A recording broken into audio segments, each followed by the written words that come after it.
So today, we're talking about relationships.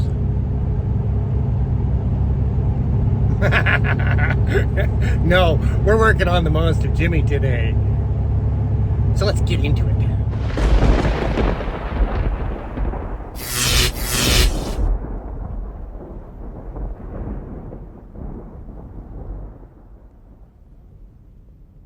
So I know I was doing the 12 builds of Christmas and we made it as far as 6. And we're almost at the end of January. But we had minus 28 hit and a whole bunch of snow. And then I had a really bad allergy attack that put me on the couch for a week. So for the last 2 weeks, I decided to do something else. I went over to my motorcycle channel and I started assembling my Suzuki TL1000. So, in case you guys don't know, if you go to channels, you can do it while you're watching this. I have a motorcycle channel, and I'm building a 1000 sport bike over there. So please give that channel a follow so we can get it monetized. And I've been setting up the shop. Here, let me just unplug the heater. Let's give you a little shop rundown. So I set up some lights. I gotta buy an extra couple of bulbs. The wires still need a little work, but just got them all mounted. They're just warming up. It's really cold in here. And I've been going through the toolboxes, setting up all of the drawers, which takes a lot of time. Like, that is all metric wrenches, long and shorts. That's grinders, drills and stuff. That is wrenches over 1 inch. This is all ratchet wrenches and line wrenches. Specialty stuff. I know what that one is. Screwdrivers. You know, cool electrical stuff. This is my main socket drawer. That half is standard, that half is metric. This is what used to make me so angry when I had the old shop, was nobody cared. And you know, that Mr. White isn't on that list, just so you know. I'm not talking about him, but when you have this much money in tools, and I open a wrench drawer and I'm finding ratchets and sockets and screwdrivers and Allen keys all in the same drawer, and it's full of metric and standard. Well, how do you find anything? Oh, hey, that one's in the wrong drawer. That's a ratchet wrench. Oh, Mr. White, I have one of yours here somewhere. I think that one's yours, Mr. White. But this is all extras, you know, 1/4 inch drive extras, and I have so many extensions, it's crazy. So just getting my toolboxes all set up. We have carb gaskets, exhaust gaskets. Of course, we have Big Block Nation. I've had that for years and didn't know what to put it on yet. I have fire extinguishers everywhere. Just setting up all my electrical, my masks, earplugs. Got a big boom system with subwoofer. This is all sandpaper and body shop stuff. And the thing is, my trailer is still half full of body shop supplies, carts and sanders, and there's way more sandpaper and body filler. And so I haven't figured out where I'm going to put the rest of that yet, because to go from the big shop to this one little shop is a big change. Have my welder, have my torches, have my fluid pump, have my plasma cutter, and we have a fridge, microwave, and a toaster. That's my kitchen over there. I'm going to rip this old squirrel cage fan out and probably set up my my other box that had filters with an 8-inch inline fan, just in case I want to spray paint something, you know, primer something in here. I'm not going to be painting in here because I have access to multiple paint booths now. This is my place shop. I have a cutoff saw, got a whole bunch of rockers and cab corners. All my polishing stuff's down there. Got the shop dog hanging around. That would be what the sleeping bag's for. And we have Mustang flares, stacks of them. These are wide body flares that we did on a gray Mustang, so we'll get into those one day. But for today, the plan is I want to solve this lift kit height problem where it's way too high in the back. And I want to get a bunch of parts on it. I think if I probably remove these rear blocks, it should settle down, because I ordered a 12-inch lift kit, which I believe usually has a 12-inch spring in the front and I think an 8 in the back, and then you get the blocks. I think the blocks are 3.5 inches or something like that. But this has the shackle flip kit, which I believe is a 4-inch drop. So that puts me way over what the front is. So I'm going to take a wild stab at just take the blocks out. And I have lots of U-bolts around here that I can try. Probably the ones that were in it will fit once I do that. And see if this thing sits level without those, for starters. And then I can bolt all the shocks on, because the way it's set up, I think my shocks are too short. So we're gonna solve that. And I believe that bucket has all of the bolts for the diff covers. The rear diff cover is white and the front one's black. So I just want to sort out bolts, the rear lift kit, get the shocks on, and then we will talk about steering in this video and what we have to do. So I'll put the heat back on and let's get busy. Actually, while it's warming up in here, we might as well go get a set of the mounts so we can put the new taillights on. And that usually means take as many screwdrivers as possible with me. I've just started working on this side. Ooh, and I finally was able to get the paint.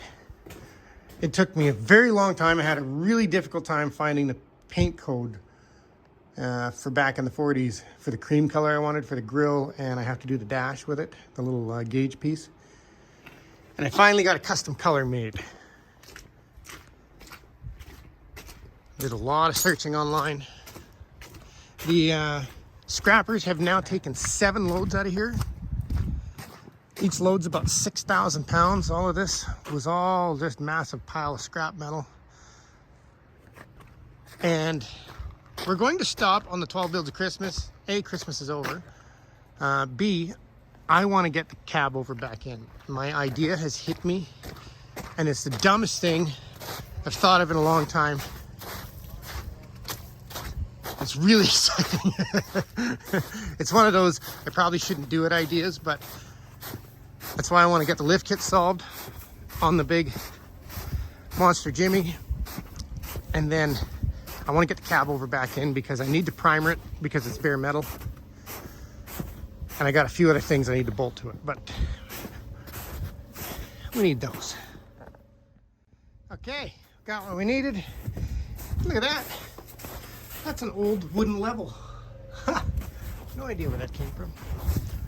How it ended up in my Blazer. All right, let's play inside. Hopefully it's warm.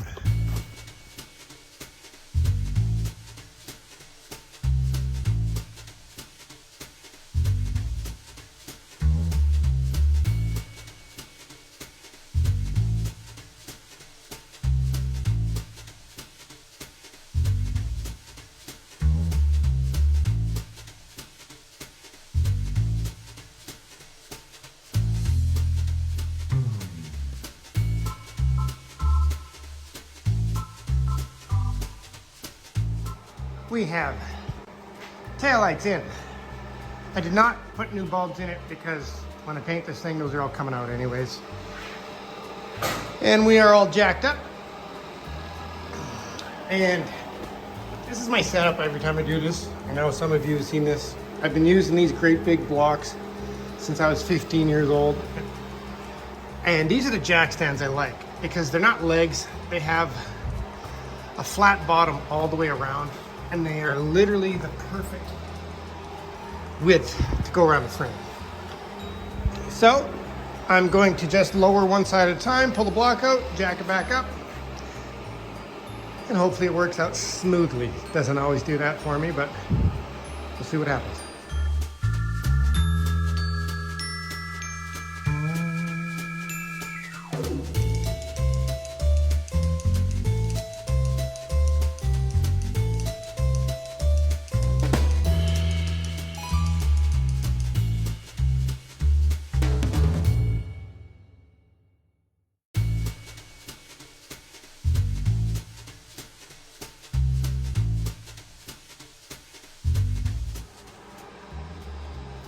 So Tin, I'm just having U-bolt issues. The U-bolts I have are so long that the socket won't go all the way down, so I have to do one side by the wrench, and the other side I haven't found correct nuts for it. So I'll go do some digging, we'll button this up, get it on the ground, and we'll check the height. Alright. So we're all buttoned up. I found proper U-bolts. They're a little bit long and top, so I'll have to zip the top off with a little cut-off wheel. And one of the things I like to do is I'll run a ratchet strap around the front of the diff, right where the pinion is. I used to use just a jack stand, and as you jack it up, the diff wants to drop, and I'd have to raise the jack stand. So I just run a ratchet strap to the frame, and I can just ratchet it as I go. And it worked out perfectly. So now I just got to pull all the jack stands and blocks out, and we'll drop it down and have a look and see how we did.